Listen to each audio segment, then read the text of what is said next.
रहीम अस्सलाम वालेकुम नादरीन, आप यूट्यूब चैनल देख रहे हैं। मैं इमरान खान हूँ। नई डेवलपमेंट्स हैं इस वक्त जब मैं आपसे बात कर रहा हूँ। अभी तक इमरान खान साहब को अस्पताल मुंतकिल नहीं किया गया, लेकिन उम्मीद है कि अगले 24 घंटों में इमरान खान साहब को अस्पताल मुंतकिल किया जाएगा सुप्रीम कोर्ट ऑफ पाकिस्तान के फैसले के मुताबिक। PMLN के अंदर एक अजीबोगरीब खलबली मच गई। मुझे समझ नहीं आ रही कि उन्हें क्या हुआ। मियाँ साहब तो बिल्कुल ही दिल छोड़ गए या उनकी पार्टी बिल्कुल दिल छोड़ गई है, और ऐसा लगता है कि नवाज शरीफ साहब ने यह तय कर लिया है कि उन्होंने आइंदा मैदान में अकेले ही रहना है। वो इमरान खान जैसी एक बड़ी सियासी हकीकत को तस्लीम करने को तैयार नहीं है, और ये कोई पॉलिटिकल एटीट्यूड नहीं है, ये कोई जमहूरी रवैया नहीं है, और ये 3 दफ़ा के वज़ीर आज़म को ज़ेब भी नहीं देता। मियाँ साहब को इमरान खान साहब की सियासी हकीकत को ना सिर्फ पहचानना चाहिए बल्कि उनका मैदान में सामना करने की जुर्रत पैदा करनी चाहिए। इन्हीं चीज़ों से मियाँ नवाज शरीफ साहब माजी में गुजर चुके हैं, और वो इमरान खान साहब के लिए कैसे रास्ते बंद कर सकते हैं। यानी मैं PMLN की अगर आपको हकीकत इस वक्त बताऊं जो उनकी हालत है, तो बाज़ों का तरस आता है। ये जो चीज़ें मैं आपको पढ़ के बताने लगा हूं, ये सारी PMLN ने कही हैं और आज ही के दिन में कही हैं।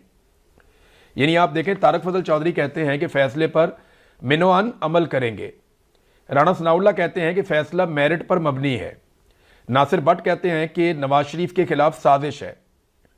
और इसी तरह की बात जो है वो कहते हैं जावेद लतीफ़ कि जनाब ये तो सहूलतकारी हो रही है। फिर साद रफ़ीक कहते हैं कि फैसले से अदलिया का खोया हुआ वकार बहाल हुआ, ठंडी हवा का झोंका मिला। फिर आज़म नज़ीर तारड़ कहते हैं कि जी फैसले के खिलाफ हम अदालत में जाएंगे। ख्वाजा साद रफ़ीक ने कुछ और बात की है। ख्वाजा आसिफ साहब जो स्टेटमेंट देते हैं वो उससे भी ज़्यादा हैरान करने वाली है।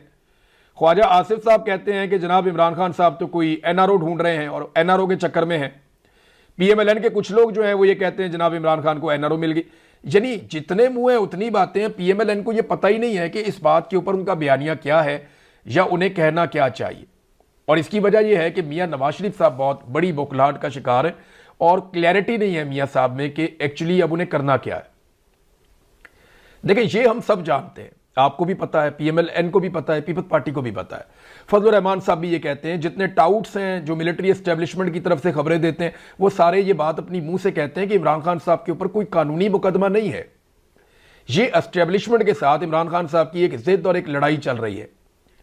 वो दोनों चाहते हैं कि उनका इक्तदार बरकरार रहे। नहीं, इमरान खान साहब कहते हैं कि सिविलियंस का इक्तदार रहे, एस्टेब्लिशमेंट ये कहती है जी हम इक्तदार के अंदर रहेंगे।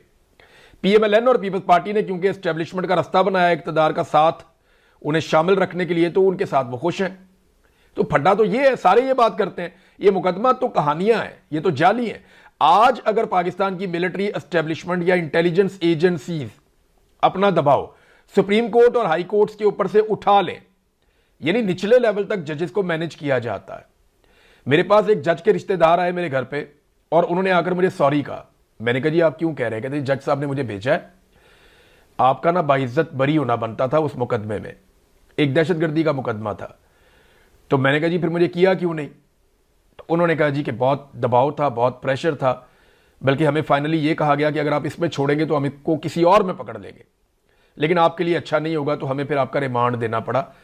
और बड़ा लंबा एक रिमांड मेरा दे दिया गया था, मुझे दोबारा जेल भी भेज दिया गया था।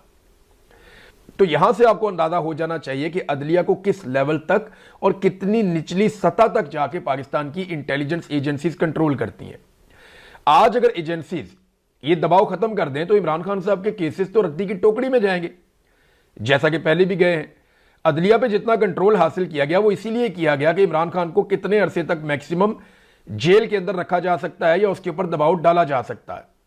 अब देखिए, ये जो हरकत की है ना तारड़ साहब ने, आजम नजीर तारड़, जो PMLN के आजकल सुर्खैल हैं, मियां नवाज शरीफ के सबसे करीबी लोगों में से एक है आजम नजीर तारड़, वजीर कानून है ना, ऐरे गैरे को तो उठा के लगाएंगे नहीं मियां साहब या शहबाज शरीफ साहब।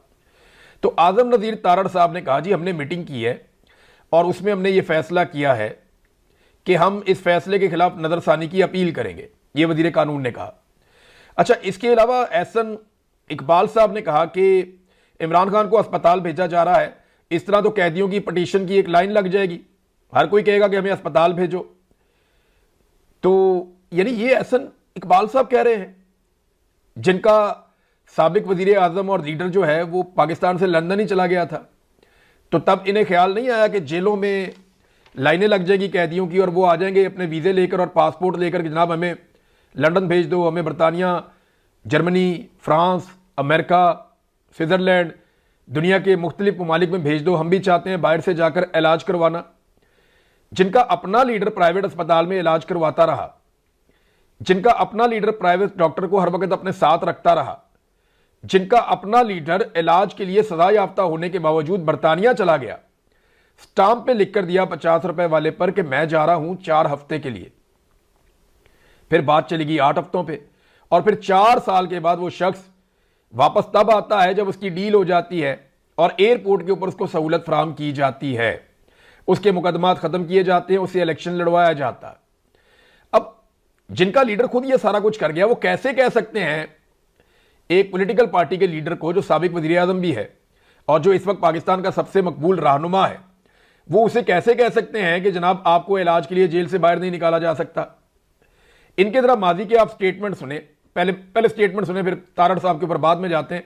ये जरा देखें कि अपने मर्जी के डॉक्टर से इलाज करने के मामले पर मरियम नवाज, जो नवाज शरीफ की बेटी है, आजकल वजीर आला है, टिकटॉक वजीर आला, तो मरियम नवाज क्या कहती थी जब उनके वालिद का इलाज करवाना था उस प्राइवेट डॉक्टर के बारे में जो नवाज शरीफ साहब को पसंद था। ये सुने आप। डॉक्टर नाम एक बहुत क्वालिफाइड डॉक्टर है और इन्होंने पीएचडी भी की हुई है। मैं इनका सीवी यहाँ पे नहीं गिनवा रही, लेकिन ये मियां साहब का हक है, उनकी सवाबदीद है कि वो 15 साल से जिस डॉक्टर के ऊपर उनको एतमाद है, जिस डॉक्टर के हाथ में अल्लाह ताला ने शिफा दी हुई है, जो डॉक्टर ने बड़े अच्छे तरीके से उनका इलाज किया है in connection with his group of doctors, board जो बाहर उनका बना हुआ उनके साथ। ठीक है जी, ये मरियम नवाज साहबा फायदे गिनवा रही हैं कि मरीज की मर्जी, मरीज का एतमाद, जो डॉक्टर उन्हें पसंद है उस डॉक्टर से इलाज करवाया जाए। ये वो जस्टिफिकेशन दे रही। आज वो कहते हैं जी कि क्यों अस्पताल क्यों भेजे इमरान खान साहब को।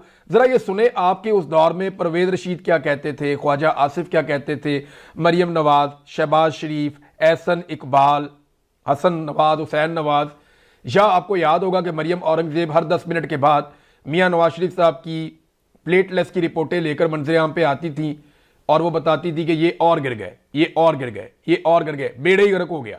कौम को इन्होंने ज़हनी मरीज बना दिया था। अदालत मियां नवाज शरीफ साहब की जिंदगी की गारंटियां मांग रही थी।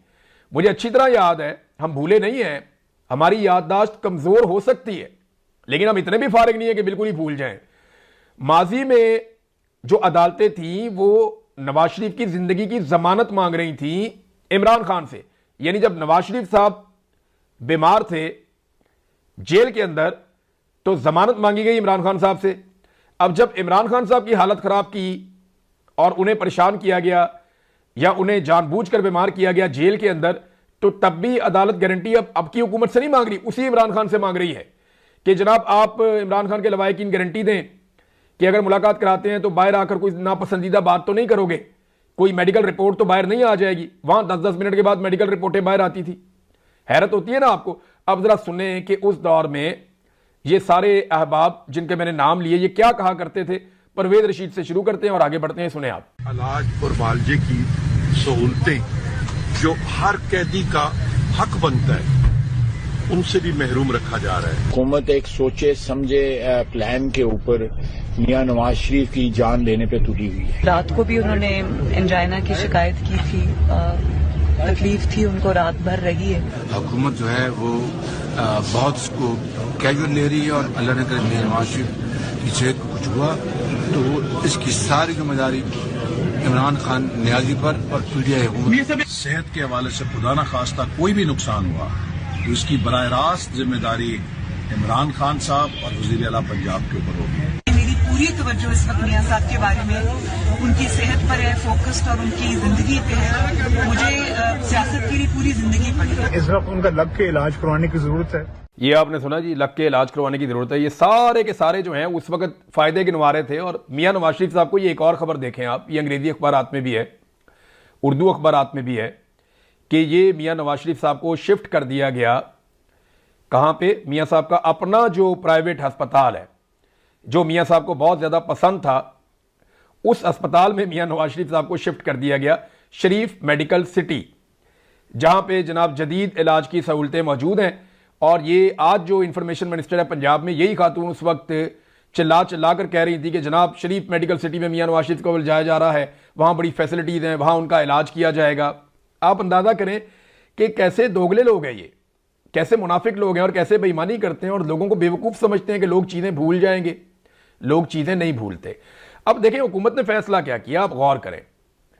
वो कहते हैं वज़ीर कानून के अथॉरिटीज़ का ख्याल है कि इमरान खान को अलशिफा अस्पताल मुंतकिल करने का सुप्रीम कोर्ट का हुक्म कानून के मुताबिक नहीं है। यानी नवाज शरीफ को पाकिस्तान से बाहर बरतानिया भेजने का हुक्म कानून के मुताबिक था 50 रुपए के स्टाम्प के ऊपर।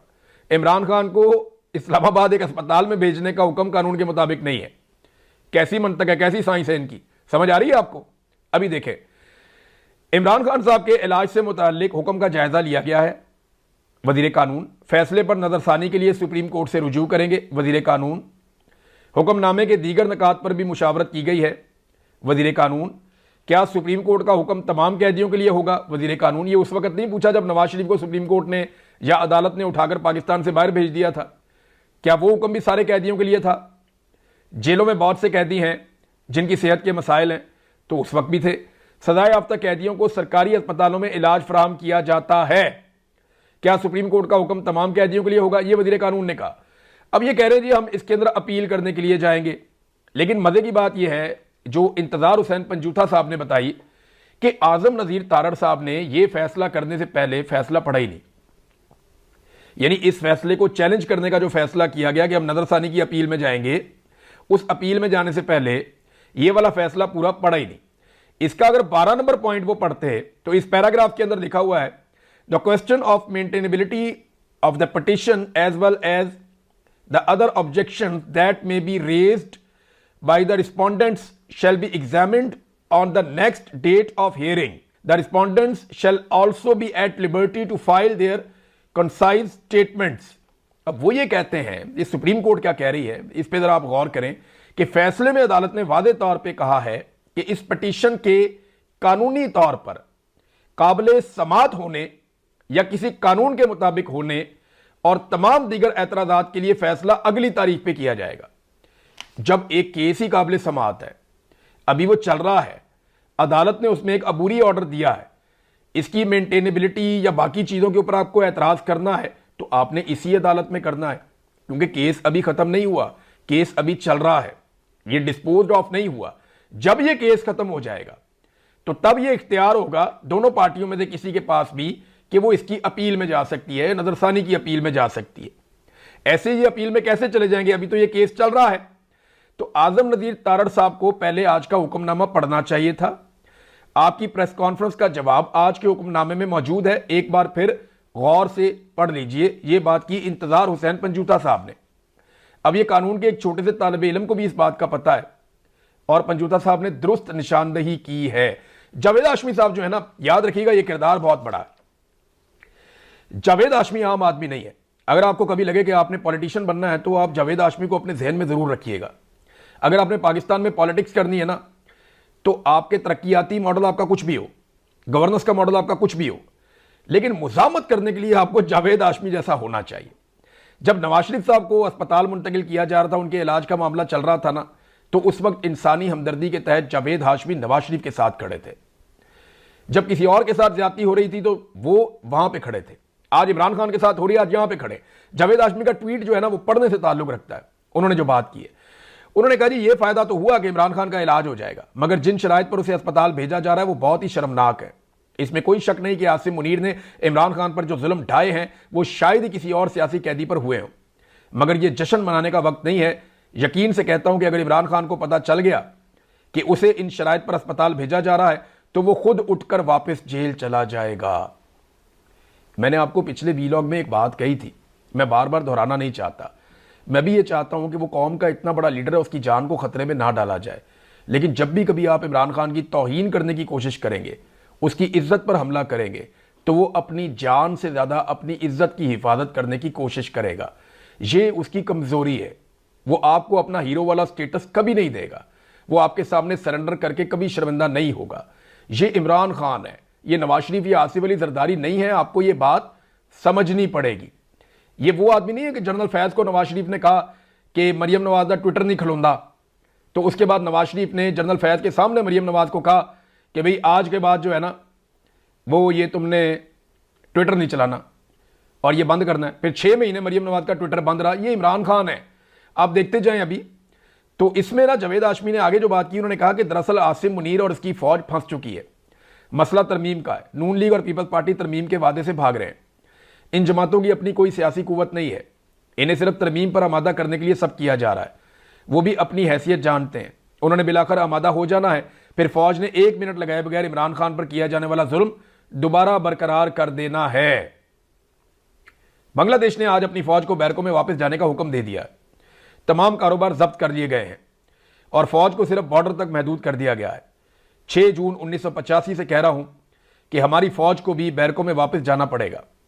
मुझे यकीन है कि इस जुल्म से कौम को निजात इमरान खान ही दिलाएगा। नाज़रीन देखें, कई लोग सेलिब्रेशंस कर रहे थे, तो मेरे ख्याल में सेलिब्रेट करने वाली कोई बात नहीं है। ये तो इस जुल्म का एक लाजवाल सिलसिला है। इमरान खान पे जो जुल्म हुआ वो किसी और सियासतदान पे नहीं हुआ। तो इतने जुल्म के बाद अगर उसको उसका हक मिला है तो आप इसको नहीं कह सकते कि ये अदालत ने मेहरबानी कर दी तो फलाने ने मेहरबानी कर दी। ये कोई डील वील नहीं है। हम सब जानते हैं कि एस्टेब्लिशमेंट बहुत बुरी तरह फंस गई है, मुल्क चल ही नहीं रहा। ये नया से नया तजुर्बा करके देख चुके हैं, मुल्क इनसे नहीं चल रहा और ना इस नफरत के साथ ये मुल्क चलेगा। ये सिर्फ चीज़ों को मैनेज करने का एक तरीका है और कुछ भी नहीं है। और याद रखिएगा, सरप्राइज इमरान खान को नहीं दिया जाएगा। इमरान खान हर दफ़ा इन्हें सरप्राइज देता है, वो फिर देगा। PMLN के लोगों को हौसला रखना चाहिए। ये इमरान खान है, आसिफ अली जरदारी या नवाज शरीफ नहीं है। इतनी जल्दी बुखलाने की आपको कोई ज़रूरत नहीं है। आसिम मुनीर और ये बाकी दोनों लोग, नवाज शरीफ और जरदारी, ये एक दूसरे की इंश्योरेंस पॉलिसी है। हाँ, अगर किसी वक्त इदारे के अंदर ये सोच पैदा हो जाए कि हमने ये घटिया सियासत से बाहर निकलना है और जो लोग ये सियासत कर रहे हैं उनको अपने से उखाड़ के अलग करना है, तो पाकिस्तान का भी भला हो जाएगा, इदारे की भी इज्जत बहाल हो जाएगी। लेकिन फिलहाल तो मुझे ऐसा होता हुआ दिखाई नहीं दे रहा जैसा इन्होंने गिलगित बल्तिस्तान में और कश्मीर के अंदर इलेक्शन